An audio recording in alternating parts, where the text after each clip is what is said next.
Hey Comets! I'm Anna Resende, and I am a third-year student here at Palomar, and today I'm with my classmate.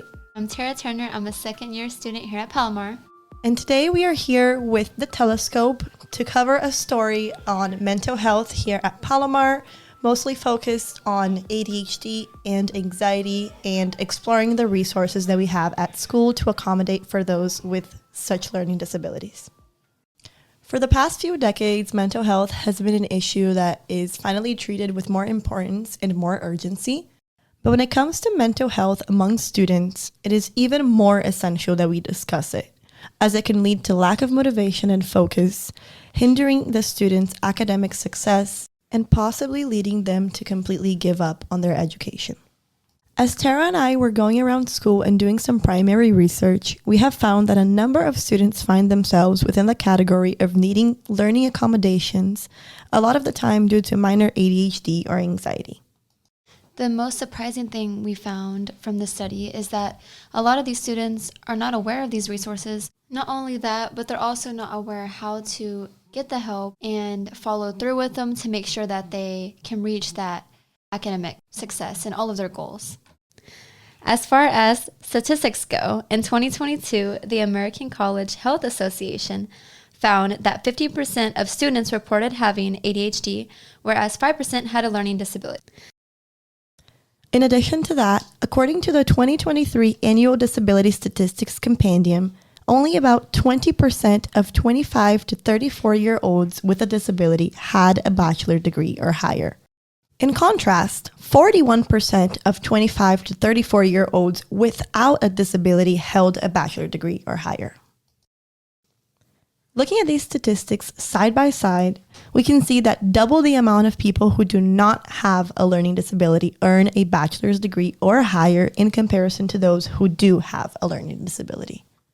We would like to see some changes in these numbers. The teachers have a big impact on the motivation of students. With the help of both teachers and the disability resources here on campus, students can feel confident in their academic success. We want to make sure that students are motivated to follow through with their associate's degree, their bachelor's degree, and the rest of their education and career.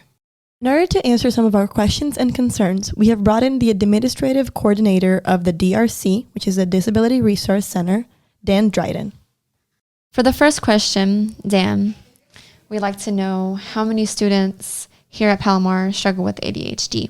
Sure. Thank you for asking that. And more importantly, thank you for having me here today. I'm excited to have the opportunity to talk with you guys about this important topic. It's hard to say specifically how many students identify having ADD or ADHD. I can tell you that the Department of Education statistics state that anywhere between 10 and 15% of students on college campuses, and this really does encompass all colleges and universities in the United States, 10 or 15% of students identify as having ADD or ADHD. To give a specific number is difficult. I can tell you that at Palomar, generally the DRC serves about 10% of the general population. At any given time, let's say we have 17,000 students at Palomar.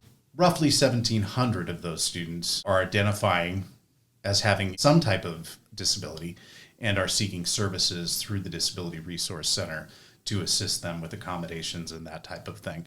I would say, based on my experience here at Palomar, I've been here about 25 years, that our percentage of the population in our department that utilize our services is going to fall somewhere between that 10 and 15, maybe 10 to 20% of our population is going to identify as ADD or ADHD, and possibly a secondary disability as well.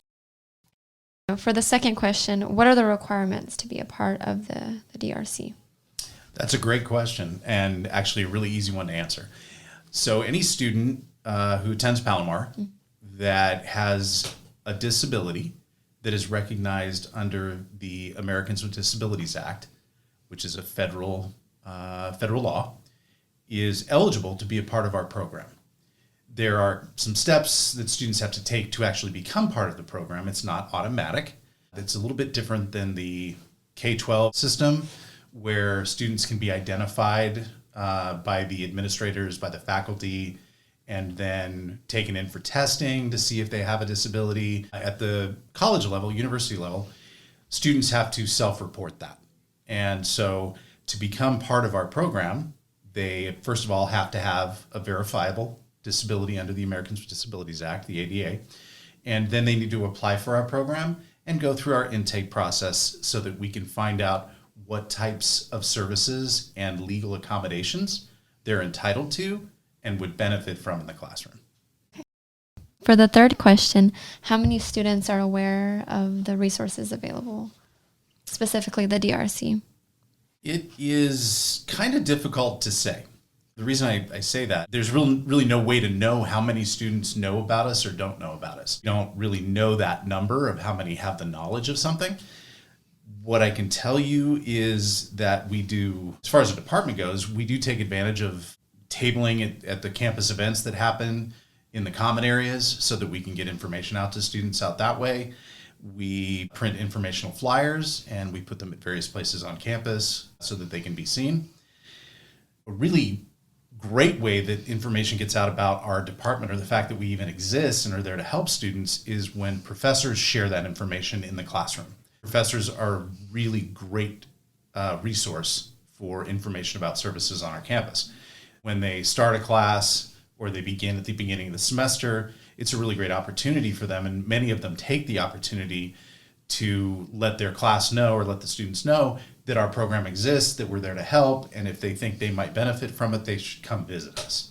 So professors is one way we get that out there. Then we also do a lot of work with high school transition from our local feeder high schools in our district, where we work with the faculty and staff at those high schools who are sending students over here to continue their education, to make sure that they're aware of our program and know how to get started with us. Would you say that most teachers understand and work with students who have a learning disability?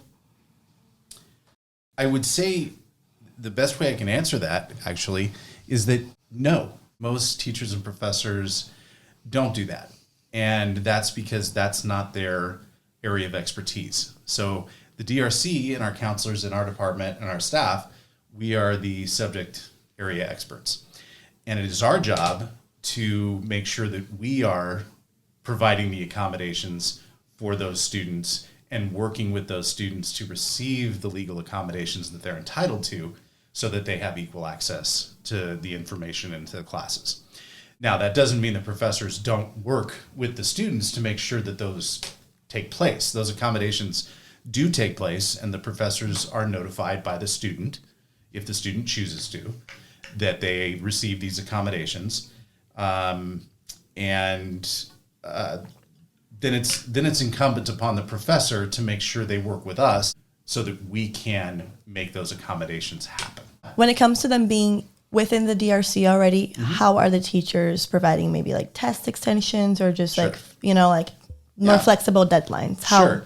does So that the work? professors, once the student is given the accommodation through the DRC and they provide that information to the professor voluntarily, then what the professors do is they work with the DRC to ensure that whatever that accommodation is. The important thing here is that accommodations are very specific to a student. They're not cookie cutter. So if a student, based on their educational limitation due to their disability, needs extended time, maybe on assignments for some reason, maybe their disability exacerbates without their knowledge and they don't know it's coming and there's something due and that's a common occurrence for them, then the DRC can put into place an accommodation letting the professor know this student needs extended time on assignments. The professor simply follows the guidelines that the DRC provided within that accommodation to give them the extra time on that. One of the important things we don't do in regards to that type of thing is what they call curriculum altering, or to alter the curriculum of the class. At the college level, we don't do that. The professor's curriculum is what it is, and it is expected to be met by every student. What we do is make sure that the student has every opportunity to meet it based on their individual disability. And the professors are usually really great with working with our students on that, working with us to make sure they can I say take advantage, it's not an advantage, but utilize the accommodation they're provided. Would you say that most teachers notice when students need help and aren't asking? Hard for me to say. Most is a subjective term, so difficult for me to say whether most teachers do notice. I would say that professors at this level, and specifically professors here at Palomar, being as good as they are, we definitely have an outstanding faculty here at Palomar. I would say that many of them do notice the student is exhibiting something that is maybe outside of what they usually see. And I'm not going to use the word normal because there is no such thing as normal, but outside of what they might usually see in a classroom. And those professors have the opportunity to then reach out to that student, or maybe it's multiple students, and let them know about the services that are available. And we see that quite frequently in our office. We get many referrals from professors. And when I say referral, I mean the student comes to see us because the professor said, hey, I want you to be successful. And I think maybe this department can help you. I think most of our professors, for lack of a better term, do notice that type of thing. Are there any memorization techniques provided and taught by the school to help students with ADHD and other struggles? Not specifically for students with ADHD or ADD. And memorization of material is actually not specific to students with ADD or ADHD. The school does not provide a specific technique process for students with that. However, our counselors in the DRC, having advanced degrees in rehabilitation counseling and working with students with disabilities, do have some techniques that they may share one-on-one with a student. I'd also like to touch a little bit more into the treatment side. Do you guys recommend any medication or have any connection with treatments outside of psychological stuff, more on the medicine side? That's a great question. And the simple answer to that is our department does not provide any medication. And there's a little second half to that. The reason being is that we are not licensed medical professionals. ADD and ADHD are a medical diagnosis. They are not a psychological, like a counselor can diagnose that or something like that. It has to be a doctor, a medical doctor, to diagnose one of those particular conditions. And again, then, of course, therefore, to prescribe any type of medication that may benefit a student with that. In our department, we do not employ any physicians. What we do is the student comes in and believes they may have that and they're not sure. We have an option for enrolled students here at Palomar to take what we call learning disability testing. And it's a battery of tests that we have a specialist on staff for. And that staff member will give them the test, which if they were to take this test outside of Palomar, would cost them $4,000 to $6,000. Here, they don't pay a dime. They just have to be an enrolled student that thinks, I might have a learning disability.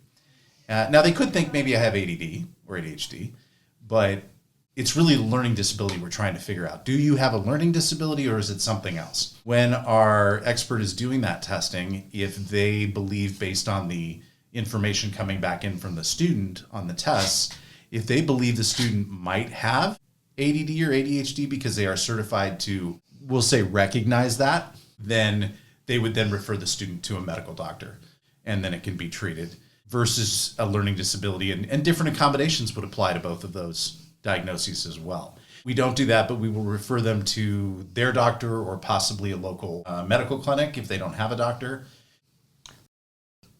I think that's it for the questions that we have today. Thank you so much for being here with us. And I'm so glad that we're able to talk about this a little bit more and really just push those resources out because, as you know, like a lot of the students aren't even aware because they might not be very involved or they just feel sometimes ashamed to go out and reach out, ask for help. So having you here and seeing how involved you are is really, really, really important for us. And Well, thank you so much for having me. It's an honor to be here and to be able to talk about the Disability Resource Center and our program. I would encourage any student who thinks they might benefit from our program to come talk to us. We'll be happy to let you know whether or not that's something we can do. We definitely want the opportunity to talk to you about it so that if you are eligible for our services, we can get you going and get those things provided for you so you can reach your goals. So thanks again. Thank you. And now Terra and I will be bringing in two different students who struggle with a learning disability and asking them about their perspectives on our disability resources. My name's Aaron Pride, and this is my first semester. Okay, today we're just going to ask you a couple questions about the disability learning resources here on campus. Do you know anything about the DRC? I went to a counselor, and they recommended me go to it when I asked for more assistance and help. Do you feel that Palomar has enough resources to accommodate for those who might struggle with ADHD or any other learning disabilities? I think it seems like they have a lot of resources. It's just more like overwhelming to find out which ones are the good ones for you, because it seems like there's a lot of stuff. Have you yourself gone to the DRC and checked it out? I did. So after seeing a counselor, they recommended me go there for the extra time and all this stuff. And I go there. They kind of give me a card that has 3 steps, and they give me a bunch of information, and it's kind of just overwhelming. I'm not a big paperwork person, so I didn't really follow up, but I did go over there and check out the building. I was kind of hoping, I guess, to get more my hand held through the process. So do you feel that maybe if we had more of an instructive way of going about the process, it would have been easier for you? Oh, huge difference. I think I definitely would have done it if I had someone, walk me through it. Honestly, I wasn't aware of that there was so much paperwork, and I feel like that also could be an issue for other students who are going through the same thing. So that's great that you pointed that out. Other than that, have you used any of our resources and benefited from it? Yeah, I go to the counselor's office for some guidance and help at least 2, 3 times, so that's definitely helping. I go to the Veteran Center. They'll walk you through it hand in hand. That's why I was hoping for the DRC stuff. I use also the free food thing at the back corner, that little kitchen. I feel like that's very helpful. It's a nice resource. I think that's all I've hit so far. And that's about it. We just wanted to make sure that we have a student perspective in here with us. It's great that you have shared with us that the only reason why you're not with the DRC right now is because it was maybe a little bit too overwhelming with the paperwork, because that's something we are definitely going to pass forward to them. It's great knowledge for us, especially as we're, during this whole project and really trying to understand the best resources for students here at school that might struggle with ADHD or any other thing within that. So thank you so much for your time. Is there anything else that you would like to add or you think that would help you moving forward? I'd say, I guess, especially because people are on phones, so maybe a good app. I know there's the website and the Canvas, but there's not a clear, easy way I feel like to navigate to the information and spots for things I want to apply. So maybe a better UI for the systems they want to use to help us. I think probably the best. Thanks so much for having me on. Thank you. And now Terra and I are bringing in the second student so we can get a different student perspective. My name is James Reed. I've been attending Palomar since 2018. So would you say that Palomar has enough resources to accommodate for those who might struggle with ADHD or anything within the realm? And have you yourself benefited from those resources? I would say yes and no, because there are a lot of great resources on campus. However, I do think there need to be more specified resources. But yes, I've used some of the resources. Tried to contact DRC. However, my situation was more veteran related, so I went to the veteran service. But I have used them, and they are very helpful. Yeah. Would you say that there's any way that we could improve in not only the resources itself, but also getting those resources out to the students and just getting word out about everything that we have that might help other students? Yeah, I think, the continuing with the tabling that they have in the student union helps. But I think if there was more personal groups that kind of, went out their own and say, hey, this is a safe space, it'll kind of give people a more open ideal about it versus the stigma of saying, okay, if I go to, let's just say, the DRC, I have something, seriously wrong with me or something that's hindering me versus more of an open community. So. How do you feel about the DRC's application process and resources? Oh, I find it very easy. It's very welcoming. It wasn't overwhelming. And regarding the counselors that we have here at school, do you feel as though you have gotten the necessary help and also like have been heard by them? Absolutely. I remember my first semester on campus in 18, I was kind of worried about being an older person on campus, and then dealing with a lot of anxiety. And like I said, I haven't been diagnosed with ADHD, but I feel like I have a lot of traits. So just the anxiety, the overwhelmingness, the counselors was great. The mental health helped me when I was trying to get registered through the VA, the veteran services. Like I said, the DRC helped me. We're really just trying to conduct this study so that we know what resources we have here at school and we know how to improve going into the future.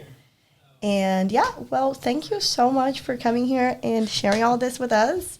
Do you have anything to add, Terra? No, I think that's some pretty good insight. Thanks for sitting with us today and sharing your perspective. Oh, thank you. It's been a great pleasure. Thank you. Thank you. After having spoken to the students and found out how they have benefited from our resources, as well as what they think we could improve on, we have gained a much clearer understanding on how to make such improvements and what feedback to pass over to the DRC and our other centers. For access to these resources, the Disability Resource Center is located in the DSPS building. This is on the right side of the campus library. Students can walk in anytime Monday through Thursday from 8 to 5 p.m. On Fridays, they are open 8 a.m. to 2 p.m. The main takeaway from today is that these learning resources can be more accessible by a few things. 1, students have to be aware. Disability Resource Center needs to promote the resources and make them easier to understand when the students actually go inside and talk to someone. Number 2, Palomar is doing a great job at keeping students engaged with the weekly events in the Quad and Student Union. Number 3, the DRC should definitely provide more focus on specific disorders. Students with ADHD should be able to go into the center and ask how they can stay focused and motivated for each class. It's important that there is a follow-up plan that is individualized for every person so that each person feels like a human and feels like the school is meeting their needs. Thank you guys so much for listening and being here with us. That is all from us, Comets. Have a great day.